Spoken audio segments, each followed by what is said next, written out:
Welcome to today's webinar. The topic today is most frequently asked questions answered by Dlubal's support team. I answer questions that we get from a lot of users from our programs. I'm Andreas Hörold. I'm responsible for marketing and public relations in the Dlubal Software company. For instance, the webinars, Dlubal website, customer projects, and so on. And I will present the webinar. We will provide these kind of webinars monthly with the most frequently asked questions. Okay, my two colleagues can introduce themselves. Okay. Hi, my name is Caroline Lessmann. I work here at Dlubal Software in the marketing department, so I'm responsible for the webinars and newsletter as well, and I'll answer your questions today. Hello, my name is Markus Baumgartel. I am responsible for customer support and frequently asked questions on our website. And today I will help my colleagues to answer your questions during this webinar. Thanks. Okay, thank you for your introduction. Then we can switch off our webcams that the attendees can see the full screen. You can ask questions via the control panel on the right side of your screen. You can enter a question here and my colleagues will answer you. If you don't get an answer during the webinar, because there are too many, you will get an email after the webinar. The other way is to watch the entire webinar and then email your questions to info@dlubal.com. Okay, then let's turn to the program. That's the first model, and the first question is, how can I quickly model a bolt connection in RFEM? The aim is to consider the force transmission of a bolt in an opening as realistically as possible. Now, there are two options that I would like to show you. First option is using a spoked wheel, like a wheel of a bicycle, to transfer the load from the bolt to the surface. And the other option is to use a surface with the stiffness type without membrane tension. So we start with this bolt here. If I use the solid model, it looks like the bolt is connected with the surface. But if I click here right above to the wireframe model, you can see the bolt isn't connected with the surface here. I created that ring here also on this side. To have got a better FE mesh, I can show you. I calculate or generate the FE mesh. And that looks better with this FE mesh when we have such a ring here.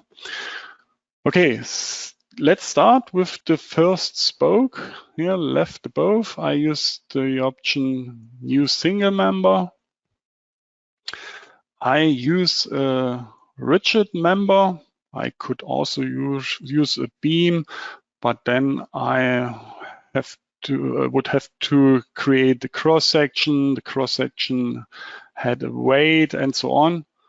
The rigid is better in that case. Okay, then I have to consider hinges and nonlinearities. So then dialogues here added, hinges, nonlinearity, and a section is not necessary, as I said. Hinges at the member end, we add hinges. So with the option hinges in Y direction, in Z direction, you can see that here in the preview image, in Y and Z direction. And around the y-axis. Okay, that's all for the hinge. Then we have to add the nonlinearity. I create a new nonlinearity. Yeah, the first type is failure under tension, or failure if tension. We will use that, but as you can see, there are different options. For example, slippage, tearing, yielding, and so on. I will use failure if tension. We would like to transfer only compression with that member, not tension. Okay. Okay.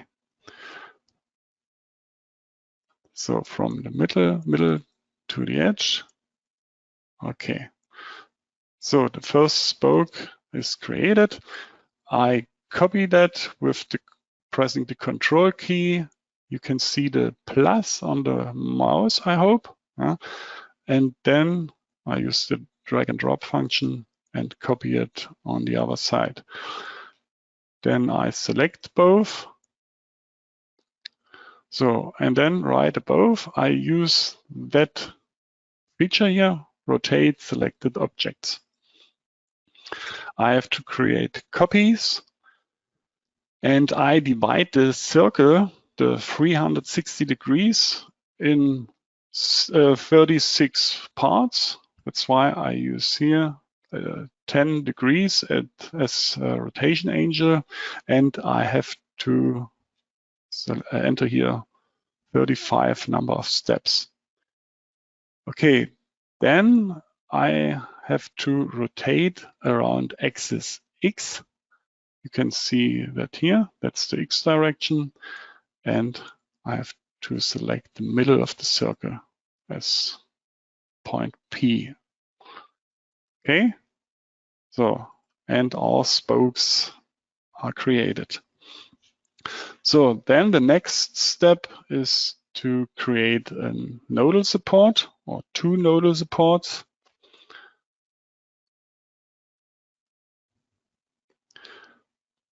So in support in X direction and in Z direction.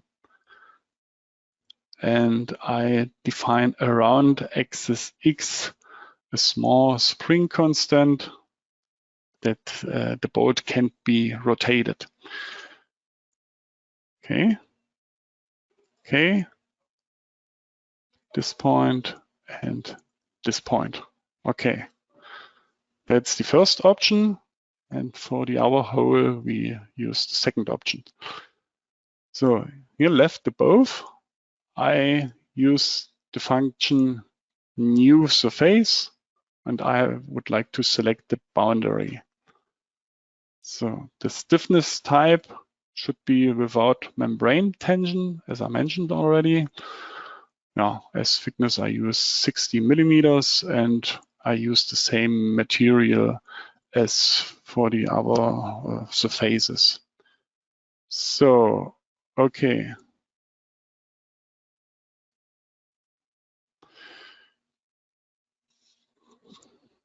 So, and I have to select the boundary lines. So I change to the transparent model, and you can see the new surface with the stiffness type without membrane tension. So then we can calculate all.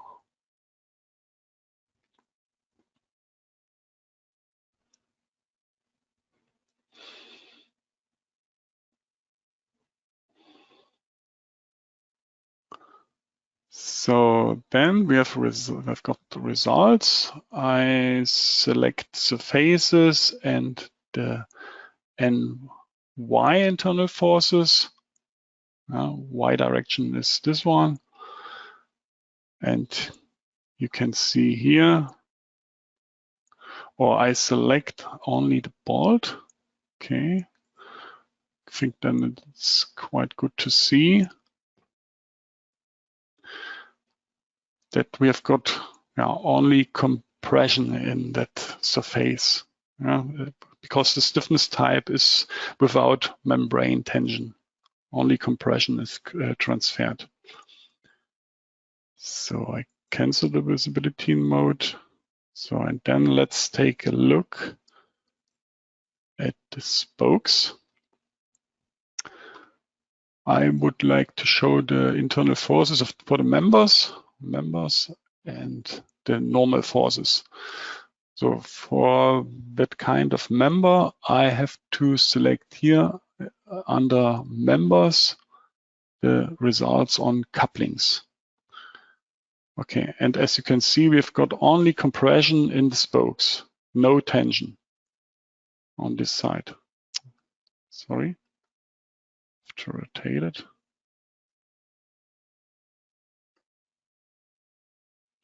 So I think it's quite good to see.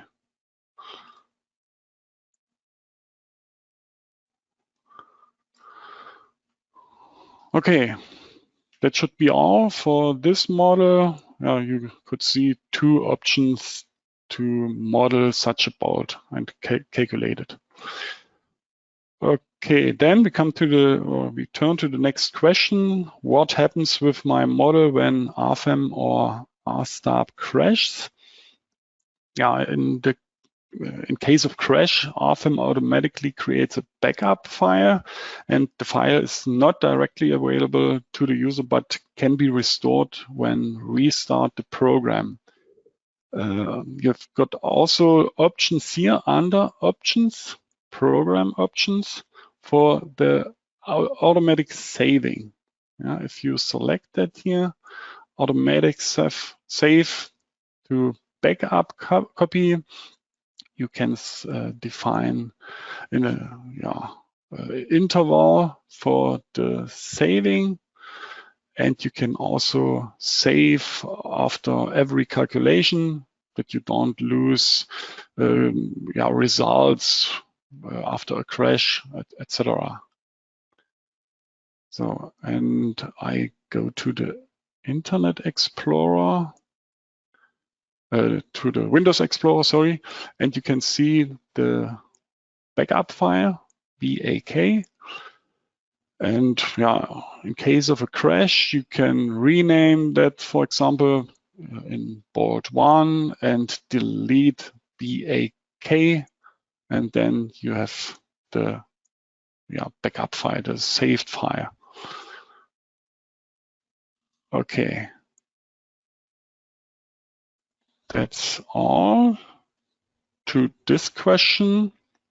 Next question is, what happens to the online license when a computer is broken or stolen? I can open here right above the license manager. You can see now which license I got. Almost all available add-ons are, I can use them. So, and if you click here, you can open the product details, or if you want to buy a product, you can be forwarded directly to the web shop.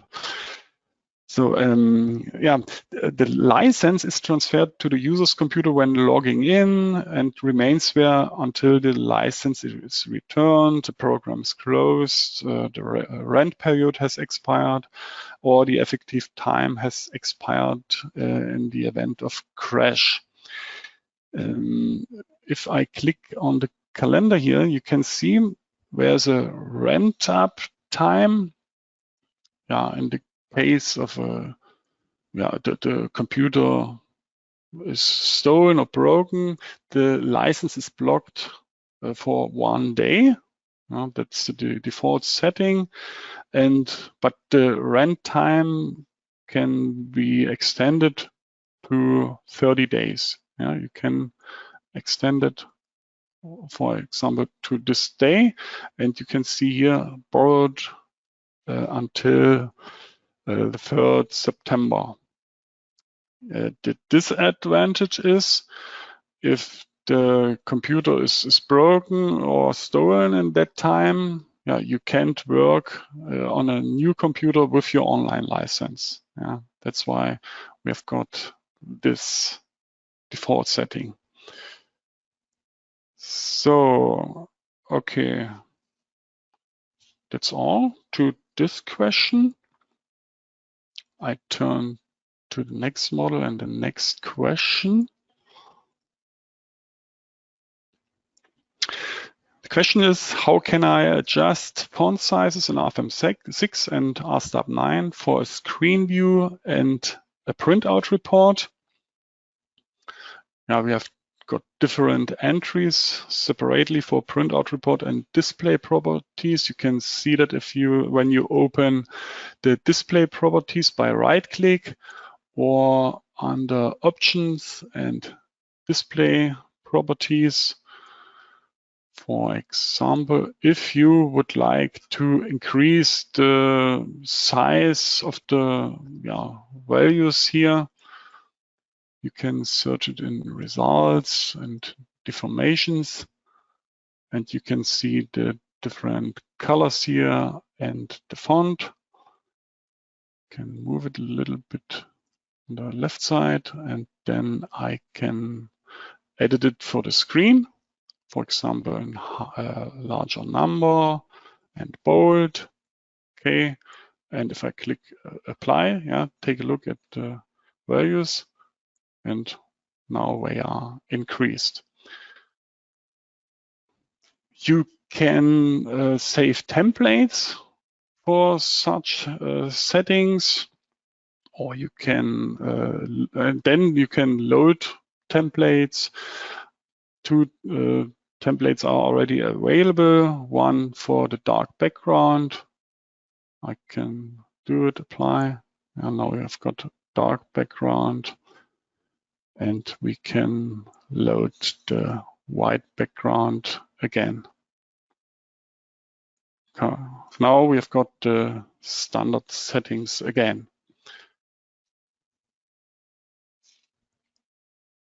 Okay.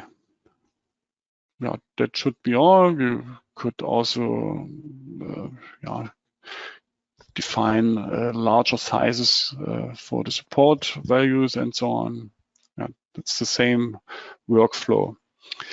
Then we come to return to the next question. Where can I find the cross-section classification in RFEM 6?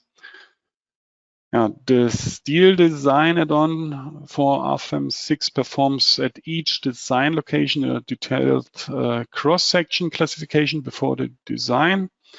And for each design, the cross-section classification is saved in the details, design details. I would like to show you where you can find that. I select here steel design in the table. And for example, on this point here, this main beam here, you can double click or press design check details. And now you can find the section classification here. So the classification, class 2, and you can see class 1 for the upper flange, the other upper flange. Then that's the web. Both sides are supported, and the lower flanges. Also means here you can find the section classification, and also the whole details, the equations from the standard, and so on. Okay, that's all. Then we turn to the next model and the next question.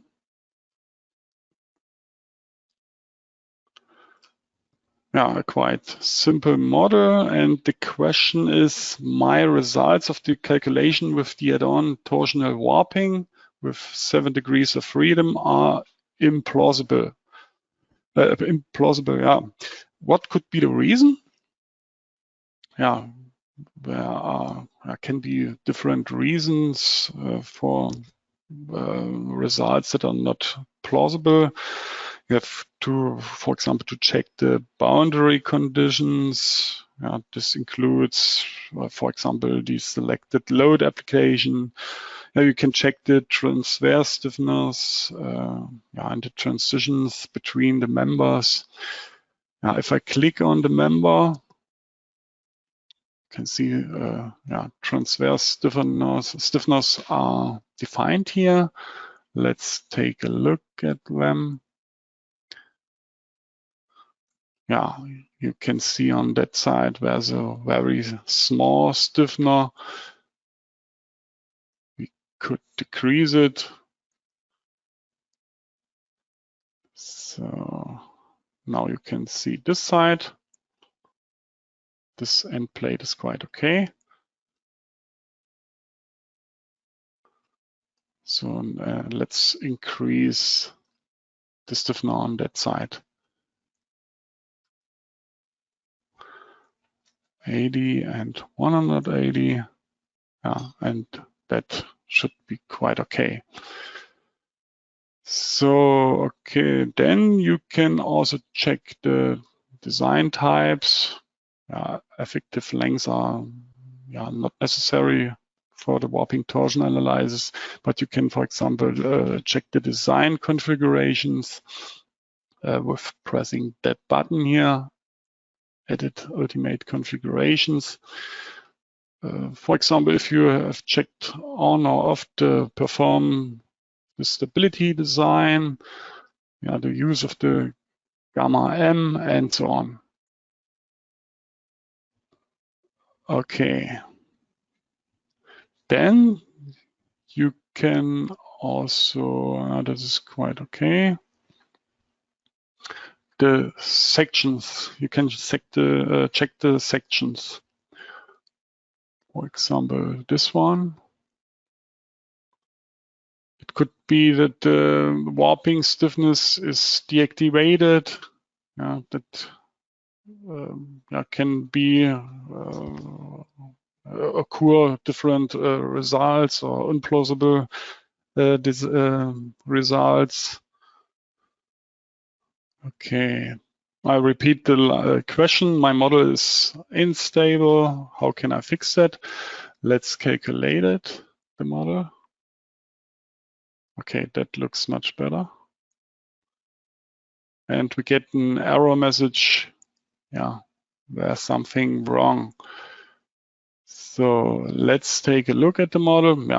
On the first view, I can't see anything what's wrong. But when I go to the wireframe model, I can see that members here, those are couplings where are too much hinges. And that should be the reason, but we can check that. I select in the base data or activate the add-on structure stability. Okay. And I go to the load case and activate the calculation of the critical load with the structure stability add-on. So I can define different settings here. And that what I mean is calculate without loading for instability check by mode shape. The program calculates the structure without load, and we can see in mode shape. So then calculate. You can see here stability analysis, and we can see what's the problem with the mode shape. So we will correct it. So I select this node and this node, then right click, delete node, and merge joint lines, or in that case, members. Okay. Then I can deactivate the structure stability add-on, calculate it again.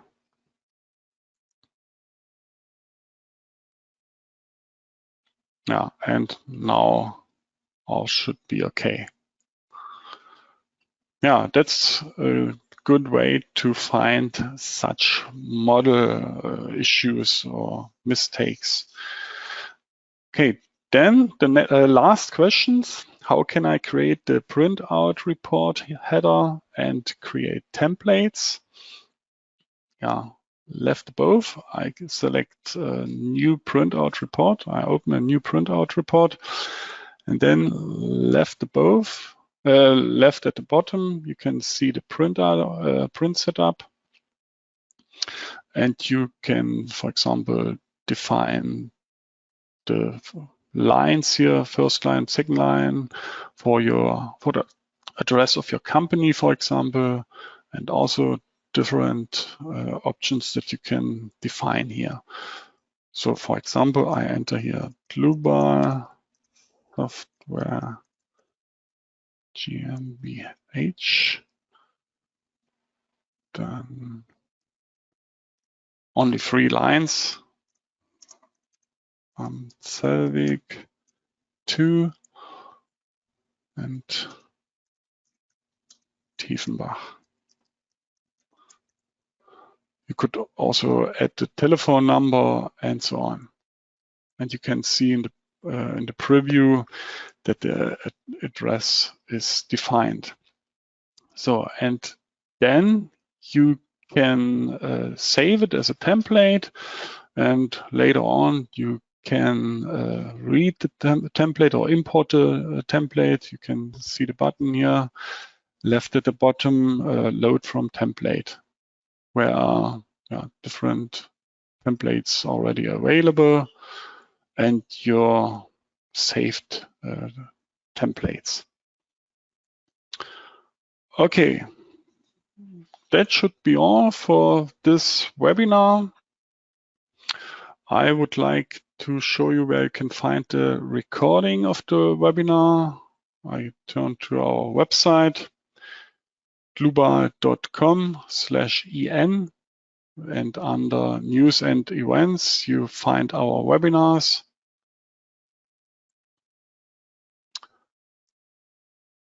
That's the webinar of the next week, model and design timber structures. Maybe you've got already an invitation. So, and that is the one from today, 4th August. And yeah, in the next days, you will find the recording here and already the models here. Yeah, and if you don't have got our program, RFEM 6 or RSTAB 9, you can download the full trial version here. That's those are for free. The RFEM 6 trial and RSTAB 9 trial. You can use it or use them for 90 days for free. Now there's also our section and our wind that you can download. Okay, that should be all for today's webinar. Yeah, I hope you enjoyed it. I thank you for your attention. Thank you to my 2 colleagues for answering the questions. Maybe last information, when you close the webinar, there's a short survey. You can answer some questions. It takes only, I think, 1 minute. Would be very nice. It's quite important to our quality management. Just note that the worst score is 1 and the best score is 5. Okay, I wish all a nice rest of the day and bye-bye.